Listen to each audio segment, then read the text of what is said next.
Hi అండి. ఈ చిన్న టిప్ తెలియక ఎన్ని బాటిల్‌ని వేస్ట్‌గా పడేసానోనండి.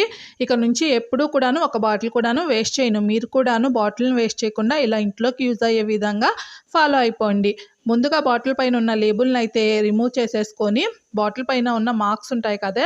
అదే మార్క్ పైన నైఫ్‌ని వేడి చేసేసి కట్ చేసుకున్నాను. మనము ఇంట్లో కాసిన ములక్కాయలైనా, మార్కెట్ నుంచి తీసుకొచ్చిన ములక్కాయలైనా డైరెక్ట్‌గా ఇలా ఫ్రిడ్జ్‌లో పెట్టామంటే 2 రోజులకైనా ఎక్కువగా ఫ్రెష్‌గా ఉండవండి. ఎండిపోయినట్లు అయిపోతూ ఉంటాయి. అలా కాకుండా మనము కట్ చేసుకున్న ఈ బాటిల్‌లో ములక్కాడల్ని మొదలు, చివర్లు కట్ చేసేసుకొని, బాటిల్‌కి సరిపడినంత హైట్‌లో కట్ చేసేసుకొని, ఇలా మూత పెట్టి ఫ్రిడ్జ్‌లో స్టోర్ చేసుకున్నామంటే మనకి 10-15 రోజుల వరకు ములక్కాడలు చాలా ఫ్రెష్‌గా ఉంటాయండి.